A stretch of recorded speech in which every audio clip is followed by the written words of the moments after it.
అక్కడ ఆ మెమొరీస్ పుల్లారెడ్డి గారు తీసుకున్నటువంటి స్థలం గురించి కావచ్చు. అంటే పుల్లారెడ్డి గారి గొప్పతనం చెప్పాలంటే అది అన్లిమిటెడ్, అది గ్రేట్ పర్సనాలిటీ. ఆయన నేను 2 సార్లు కలిశాను.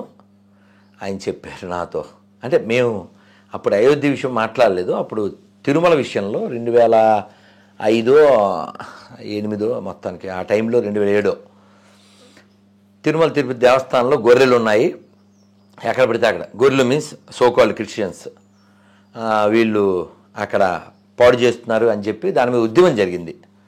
ఆ ఉద్యమంలో అప్పుడు ఆయన కలిసే ఏదో ధర్నా ఏదో చేయడానికి వెళ్ళినప్పుడు ఆయన ఇప్పుడు మన హైదరాబాద్ ఇస్కాన్ ఉంది అబిడ్స్లో, ఆ స్థలం వారి ఇచ్చారు. అబిడ్స్లో హైదరాబాద్లో ఉండే ఇస్కాన్ స్థలం వారిచ్చిందే. అప్పట్లో 10 లక్షలు కూడా ఇచ్చారు స్థలం ఇచ్చి.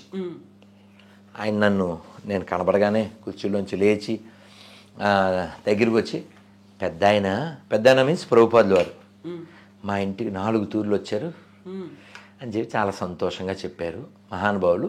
అయితే ఈ అయోధ్య ఇష్యూలో వారి విషయాలు ఒక 2 చెప్తాను. వారు అశోక్ సింఘాల్జీ వారి ఇంటికి వచ్చినప్పుడు ఈ కోర్టు కేసులు ఖర్చు అని కొంత ధనం ఇచ్చారు.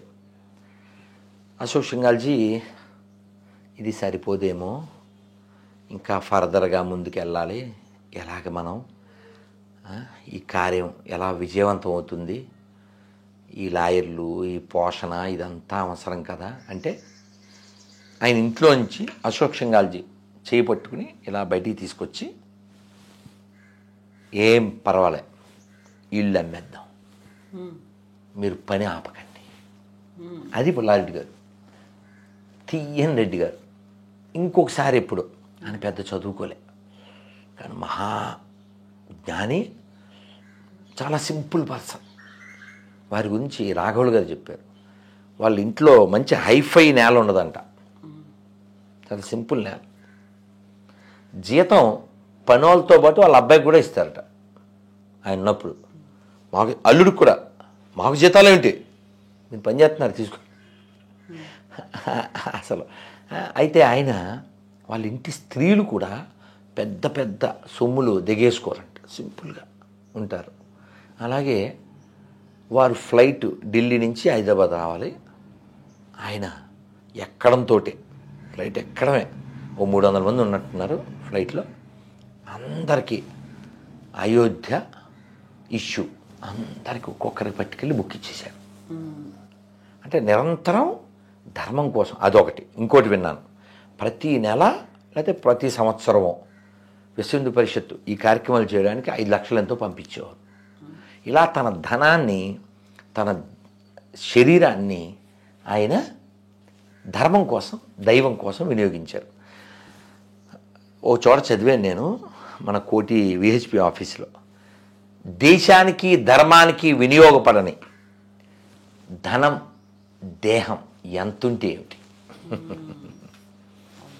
అది. కాబట్టి అయోధ్యలో మెమరీస్ ఇంకా అన్లిమిటెడ్ అమ్మా, అయోధ్యలో మెమరీస్ అన్లిమిటెడ్.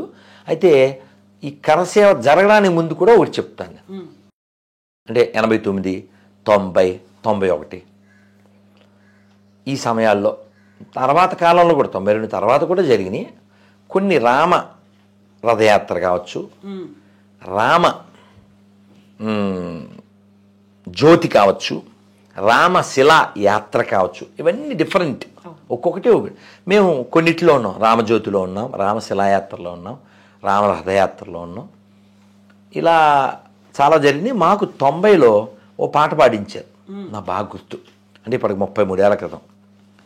పల్లె పల్లె కదిలే శ్రీరామ రామ రామ, విల్లు చేత బూనే జయ రామ రామ రామ, విధర్మీయ విద్రోహుల కూల్చగా ధర్మయజ్ఞ సంరక్షణ చేయగా. ఎప్పుడుదండి ఇది? 33 ఏళ్ల క్రితం. ఈ మాటలు మీకు అర్థమైపోయినాయిగా. విధర్మీయ విద్రోహుల కూల్చగా ధర్మయజ్ఞ సంరక్షణ చేయగా కదా. కాబట్టి రాముడు ఉన్నాడు, దానికి రుజువు Ram Setu. Okay, Ram Setu is built by Rama, whether you believe it or not కదా.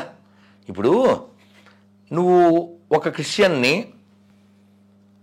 సమాధిలోంచి అతను లేచాడు అని నన్ను ఎవరో చెప్పాడు.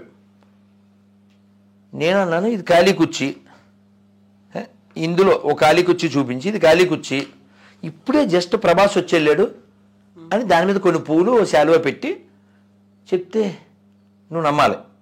నువ్వు చెప్పేది అలా ఉంది, ఖాళీ సమాధి ఉంది కాబట్టి అతను వచ్చాడు అందులోంచి లేచాడు అంటే మేము నమ్మడం అలాగ ఉంటుంది అన్న.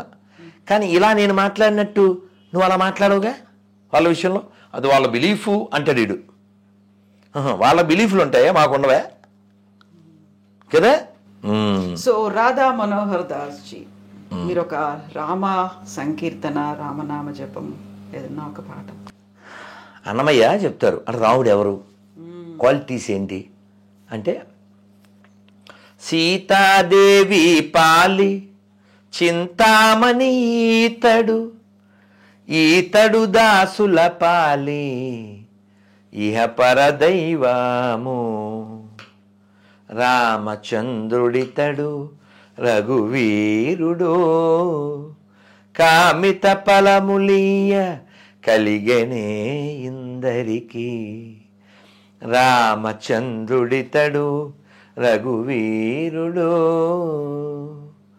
గౌతము భార్య పాలిటి కామధేనువితడు, ఘాతల కౌశికు పాలి కల్పవృక్షము, గౌతము భార్య పాలిటి కామధేనువితడు, ఘాతల కౌశికు పాలి కల్పవృక్షము, శరణన్న వారి పాలి కన్నులెదుట మూరితి, శరణన్న వారి పాలి కన్నులెదుట మూరితి, వెలయ శ్రీ వెంకటాద్రి విభుడీతడు,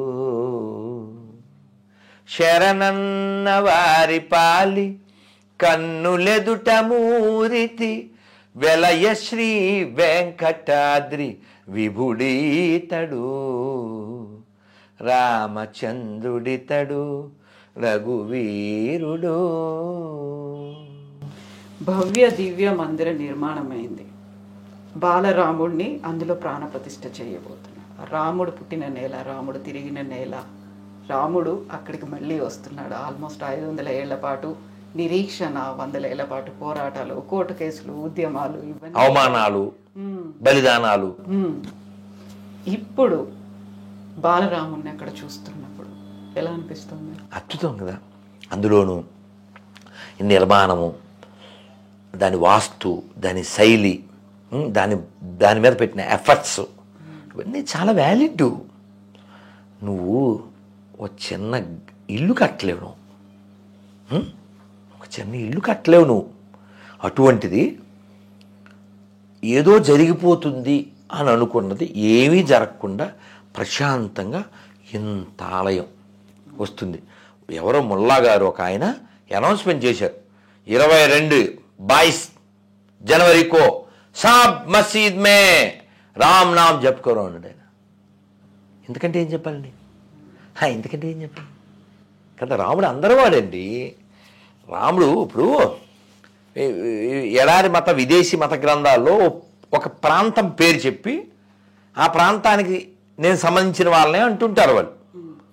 కానీ రాముడు చాలా స్పష్టంగా రామాయణంలో సర్వభూతేభ్యో చెప్పాడు ఆయన.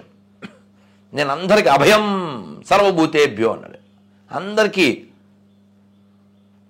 I have come here to protect all. అంతకంటే ఏం కావాలమ్మా, అది కదా దైవం అంటే.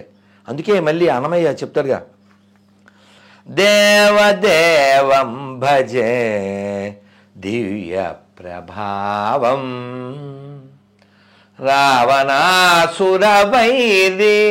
రణపుంగవం, రామం దేవదేవం భజే దివ్య ప్రభావం.